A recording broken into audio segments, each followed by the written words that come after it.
Maimonides, the Rambam. Moses Maimonides, this is in parentheses, Moses Ben Maimon, known in rabbinical literature as Rambam, from the acronym Rabbi Moses Ben Maimon, from 1135 to 1204. A rabbinic authority, codifier, philosopher, and royal physician. The most illustrious figure in Judaism in the post-talmudic era, regarded by many as the greatest Jewish philosopher of the Middle Ages, and one of the greatest of all time. He was successful in bringing four cultures, GrecoRoman, Arab, Jewish, and Western, together in one person, and in doing so remains one of the most influential religious philosophers of the intellectual world. His teaching influences other faiths as well as Jews. However, it is his commentary on Jewish texts that mark him out as one of the most influential and important Jews in history. He wrote 3 major essays on Jewish law, the most famous being The Guide for the Perplexed. And each of them is still regarded as hugely important in Jewish philosophy. This monumental work laid the foundation for all subsequent Jewish philosophic inquiry known as Chakirah, and stimulated centuries of philosophical Jewish writing. His large 14 volumes work, Mishneh Torah, to date holds canonical authority in regard to the codification of Talmudic law. That was from the Jewish Virtual Library on the internet, the famous people, and the BBC.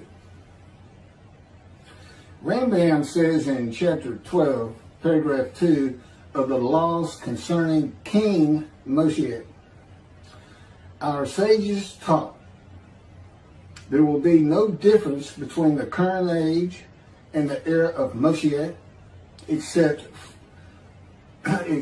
our emancipation from subjugation to the Gentile kingdoms. The simple meaning of the words of the prophets appears to imply that the war of Gog and Magog will take place at the beginning of the Messianic age. Before the war of Gog and Magog, a prophet will arise to rectify Israel's conduct and prepare their hearts for the redemption, as it is written. Before I go any further, there will be no war of Gog and Magog. Period. I am Moshiach. This is the the era of Moshiach. And in addition, I'm not here to rectify Israel's conduct. And I would like to think I'm preparing their hearts for the redemption, because it is here. This is from Malachi chapter 3, verse 23.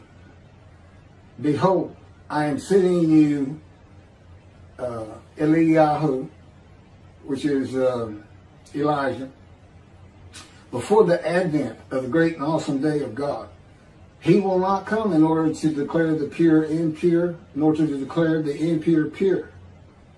Nor will he come in order to disqualify the lineage of those presumed to be of flawless descent, nor to validate lineage which is presumed to be blemished. And I agree. Rather, he will come in order to establish peace in the world. As the above prophecy continues, Malachi 3, verse 24, He will bring back the hearts of the fathers to the children. And that is incorrect. I don't come here to bring peace or have the world come to peace or to establish peace in the world. No one can do that. Humanity will never be at peace. It's just not what man is. It's not how things have ever worked. Elijah does not come to establish peace in the world. And again, God dictated this to me.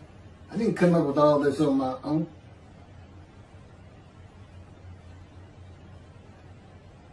From the book Isaiah 53, In the Day of the Lord.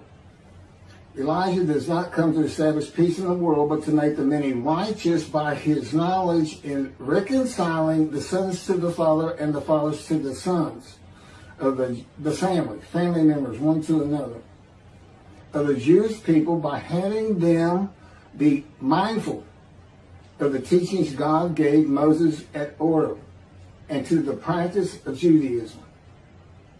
Okay, be mindful. That's an amendment to the first, the covenant between God and the Israelites given by Moses. It's just an amendment because they had to have strict compliance with 100% of the Israelites agreeing to it, that they would all abide by it. Today he's saying be mindful, and he's also saying it doesn't have to be 100% of the people, those who heed and revere and esteem his name. And he knows it's not going to be all of the Jews, notwithstanding the fact he has forgiven their sins and remembers their iniquities no more. And to be a messenger of the new covenant with sin forgiveness. That's why it's new. There's an amendment to it, and in addition to it is sin forgiveness. That's the only difference. I will be your God and you will be my people. That's the covenant. And it's never changed. It's never gone away. It's new only in the sense that there's been an amendment to it, and in addition to it, and it's a ratification and confirmation of the covenant at Mount Sinai, or Rambam and the sages say in chapter 12, paragraph 3 of the laws concerning King Moshiach. God makes it real clear. He calls Moshiach, my servant David, a shepherd. He's a teacher. There's been no Davidic kingdom dynasty that Rambam thinks is coming. And that's all you have. Now there is a slight reference to king and prince throughout the covenant of friendship. That just means leader in this context. He's a ruler amongst the people, not a ruler over the people. This is just Rambam's rendition of what a Davidic kingdom would be. But it's not in the Hebrew Bible. During the era of the King Moshiach, once his kingdom has been established and all of Israel has gathered around him, the entire nation's line of descent will be established on the basis of his words, through the prophetic spirit which will rest upon him. In the Middle Ages and in antiquity, they believed in prophetic spirits. This will not happen. I do not have a prophetic spirit.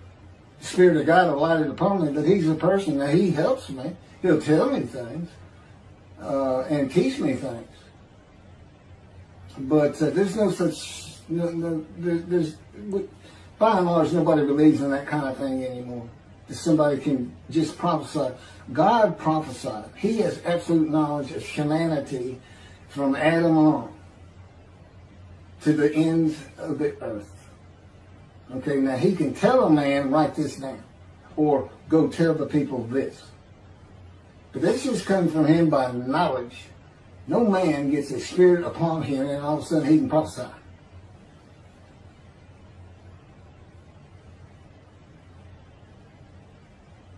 So no, the end-time nation's line of descent is not going to be established by anybody, including not myself, and I am Moshiach, or God himself. So that's just not going to happen. As it is written, he shall sit as a refiner and purifier. He will purify the lineage of the Levites first, stating that this one is a priest, a defined lineage. And this one is a Levite, a divine lineage. Rambam basis for this belief is a verse in the book of Ezra, chapter 2, verse 63. The governor said to them, they shall not eat of the most holy things until a priest arises who will wear the Urim and the Thummim.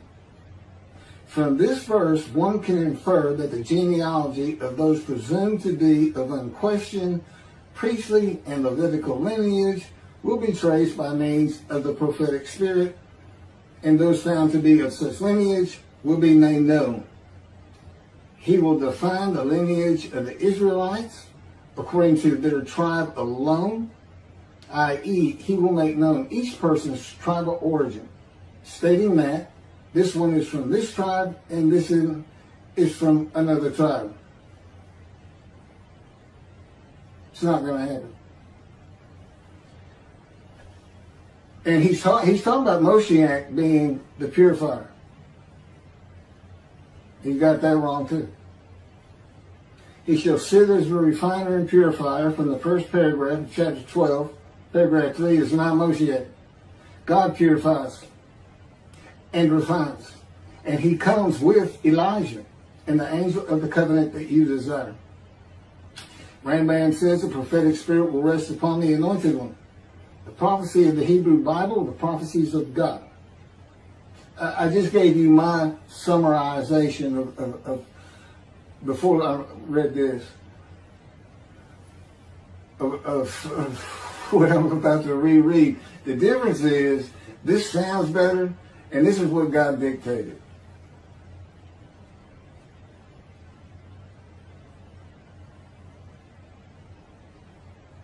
The prophecy of the Hebrew Bible, the prophecies of God. David does not have a prophetic spirit. While prophetic spirits were a common belief in the ancient age and Middle Ages, that is not true for the age of reasoning and information. Isaiah chapter 11 verse 2 defines the attributes of the spirit that alights upon the anointed one as a spirit of wisdom and insight, a spirit of counsel and valor, a spirit of devotion and reverence for the Lord. There is nothing regarding a prophetic spirit. And even that, it's just what with the Spirit of God lit upon me, and he has all these attributes, and they teach me, and they tell me as I speak to people how to do and how to be. But a spirit didn't just alight upon me in and of itself. And within God's spirit is God himself, his very presence, his mind. You know, it's a hard concept because Judaism's never taught it, but it's in Ezekiel. I don't recall the chapter and verse, but God told Ezekiel, get up upon your feet.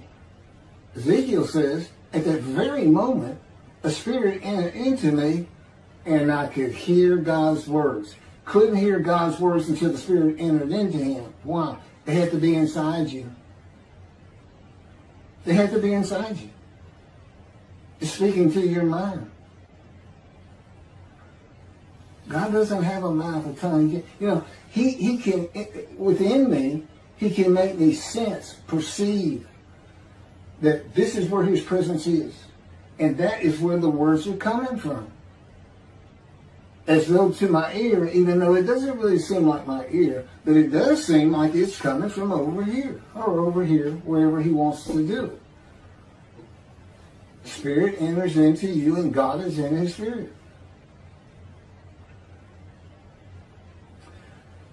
And this is Malachi chapter 3, verse 2 through 5.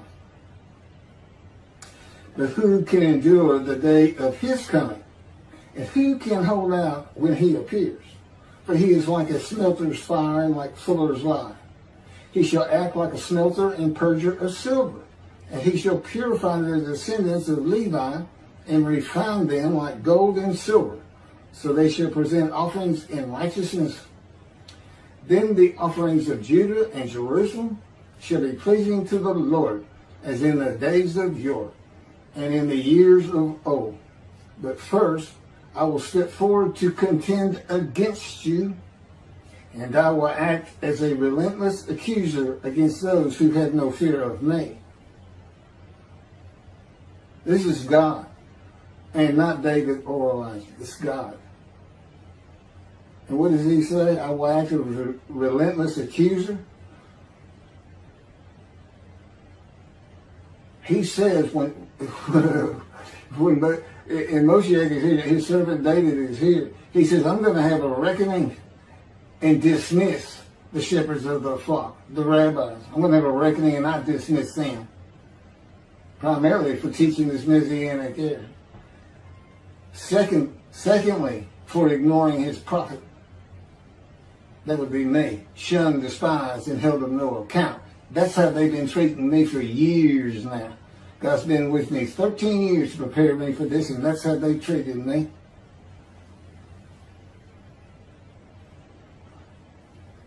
In Hebrew writing, it is common to express the same idea twice. Okay, God's telling me to move on. I don't need to hear that. It just had to do with smelting and this and that. In Malachi 1 and 2, the priesthood has been defiled. They offered polluted offerings. They have turned from God, refused to listen to him, and they profane God's covenant. They disregard God's ways. This is in quotes from Ezekiel chapter. Well, it's in quotes anyway. Those who have no fear of me would be the priestly tribe of the Levites, and not pertaining to genealogy or tribal lineage, but to Ezekiel 34. Thus said the Lord God, I'm going to deal with the shepherds. I will demand a reckoning of them for my flock, and I will dismiss them from tending my flock. It's Ezekiel chapter 34, verse 10. Then I will appoint a single shepherd over them to tend them, my servant David. Again, that's Moshiach. He shall tend them. He shall be a shepherd to them. Not a king. I, the Lord, will be their God. My servant David shall be a ruler among them. I, the Lord, have spoken, and I will grant them a covenant of friendship.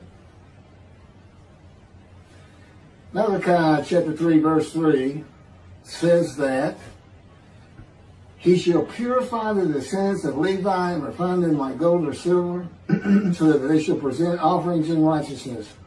This would be those rabbis who accept the words of the prophets of God as interpreted in this day of reasoning and information, and not as interpreted in the ancient age and middle age.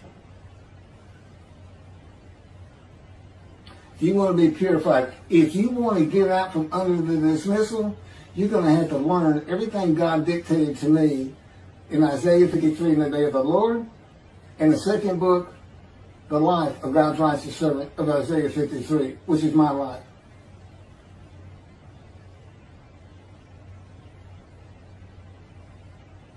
That'll purify you. That'll get you back on the scroll of remembrance so you can see the heaven God is creating. The name Israel still ain't good. The era of redemption, restoration, and exaltation versus the day of the Lord as found in the book.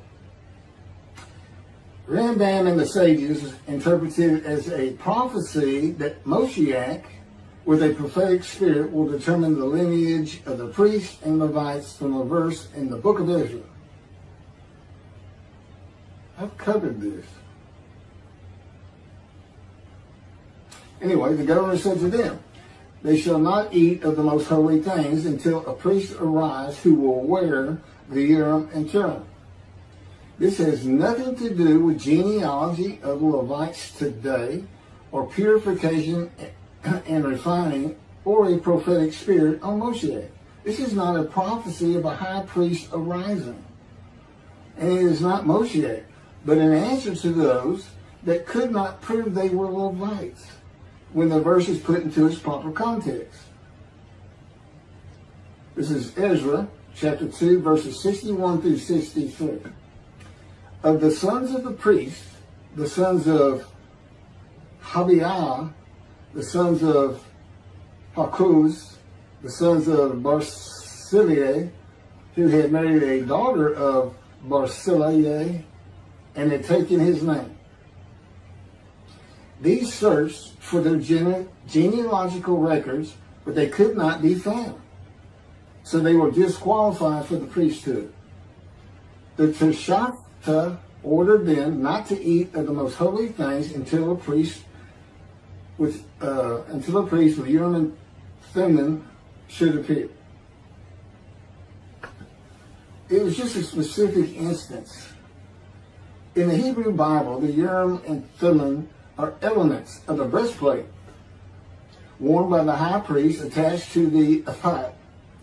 They are connected with divination in general and kleromancy in particular, a belief in antiquity and the Middle Ages rarely believed in today.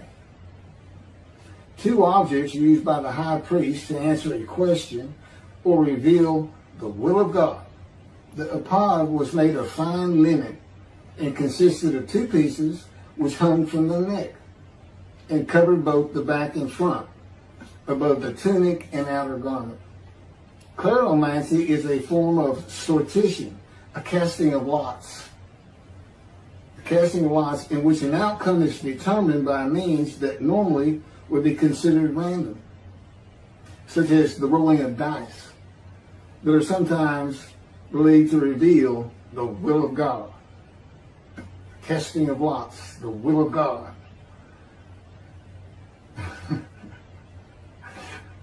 This is not believed in today. Ezra is not a book of the prophets. Teshachta was not a prophet and did not speak the words of God. Few people believe in divination and kleromancy today, matters and things of the Hebrew Bible written for an era gone by. In summation, as great as this man was, and we're talking about the year 1200 or so when he died, born in the 1100s, he was an incredible man, there's no doubt about it. But he didn't have the science, the medicine, the knowledge, the information, the ability to get information that we have today. It's a different time. We just don't believe in some of these things they believed in. You can't just say our sages say. Now, Rambam also, I can't believe he's not in here. He said Moshiach is going to perfect the world, and the entire world is going to speak Hebrew. Okay? And he gets that from Zephaniah chapter 9, verse 10. God says, and I think most people have heard this phrase, they shall be a people of a pure speech. He takes that to be the people of the world. Well, the only problem is that, read verse 9. In verse 9, God talks about his anger against the world and how he was actually terminated with fire. He's not talking about them. He's just talking about his people. The peoples are the Jewish people. And guess what? Today they are a people of pure speech in Israel. See, the only time an ancient language has been revived in the modern times, and that's Hebrew. That's their official language, along with Arabic in Israel. So it was a true prophecy of God. They should be a people pure speech, but he's only talking about the Jewish people. When he says the peoples, he's talking about his people. If he's talking about the people of the world, you know what he's going to say? The people of the world. His people. The Jews. Okay, well that's all I have on Rambam. Again, I'm surprised I don't have that. Thank you very much for listening.